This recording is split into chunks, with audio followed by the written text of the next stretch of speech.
اللهم صل على محمد وآل محمد وعجل فرجهم والعن وأهلك أعداءهم.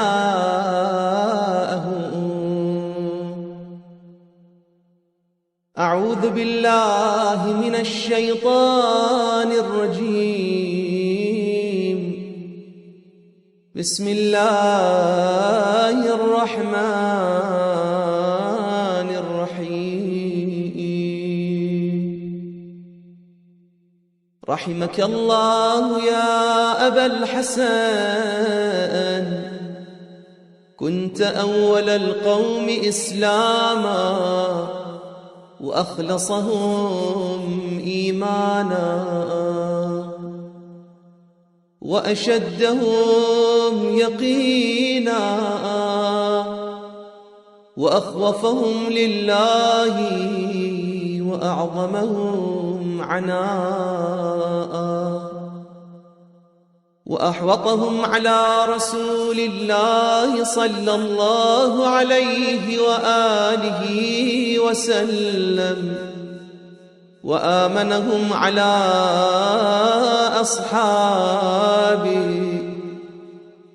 وأفضلهم مناقب وأكرمهم سوابق وأرفعهم درجة وأقربهم من رسول الله صلى الله عليه وآله وسلم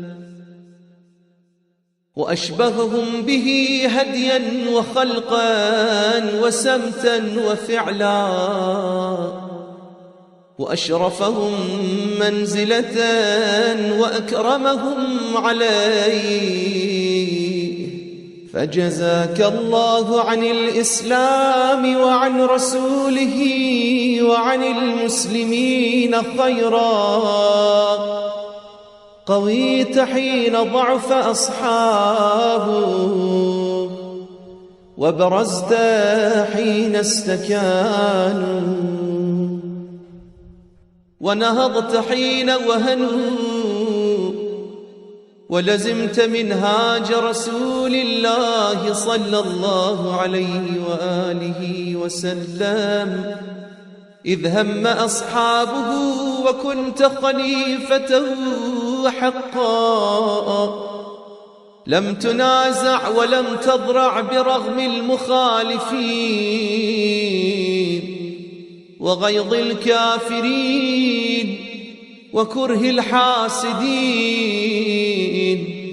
وصغر الفاسقين، فقمت بالأمر حين فشلوا ونطقت حين تتعتعوا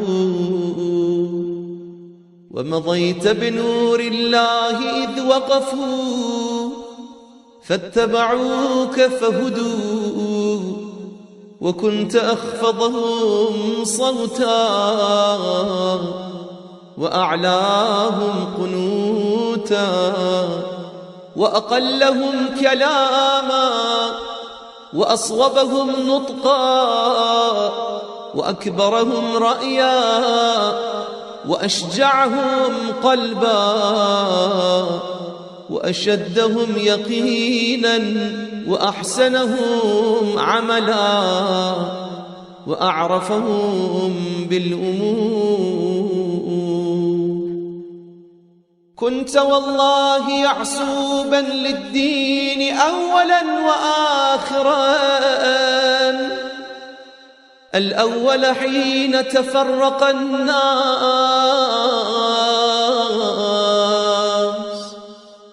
والآخر حين فشلوا.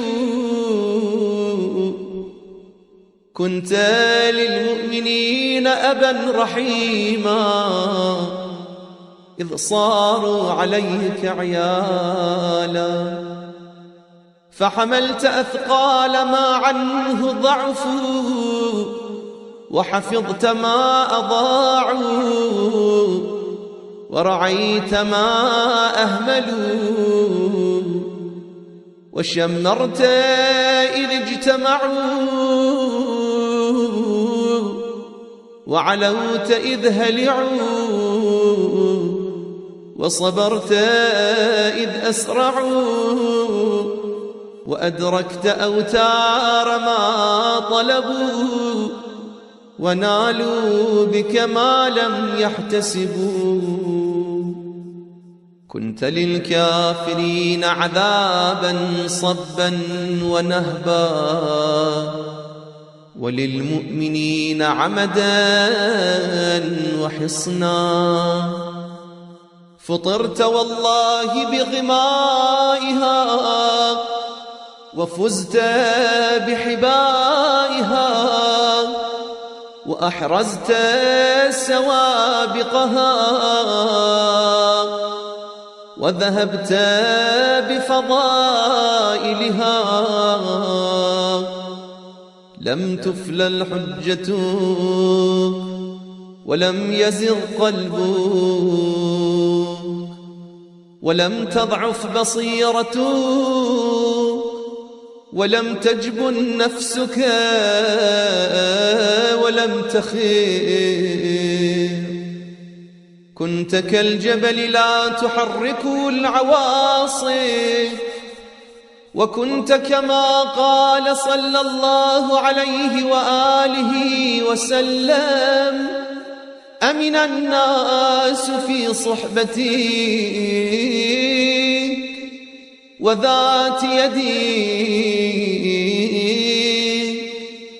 وكنت كما قال صلى الله عليه وآله وسلم ضعيفا في بدنك قويا في أمر الله متواضعا في نفسك عظيما عند الله كبيرا في الأرض جليلا عند المؤمنين. لم يكن لأحد فيك مهمز ولا لقائل فيك مغمز ولا لأحد فيك مطمع ولا لأحد عندك هواده. الضعيف الذليل عندك قوي عزيز حتى تأخذ له بحقه، والقوي العزيز عندك ضعيف ذليل حتى تأخذ منه الحق. والقريب والبعيد عنك في ذلك سواء، شأنك الحق والصدق والرفق، وقولك حكم وحد، وأمرك حلم وحزم، ورأيك علم وعزم فيما فعلت. قد نهج السبيل وسهل العسير، وأطفئت النيران واعتدل بك الدين، وقوي بك الإسلام والمؤمنون، وسبقت سبقا بعيدا، وأتعبت من بعدك تعبا شديدا، فجللت عن البكاء، وعظمت رزيتك في السماء، وهدت مصيبتك الأنام، فإنا لله وإنا إليه راجعون. رضينا عن الله قضاءه، وسلمنا لله أمره، فوالله لن يصاب المسلمون بمثلك أبدا. كنت للمؤمنين كهفا وحصنا، وقنة راسيا، وعلى الكافرين غلظة وغيظا، فألحقك الله بنبيه ولا أحرمنا أجره ولا أضلنا بعدك. اللهم عجل لوليك الفرج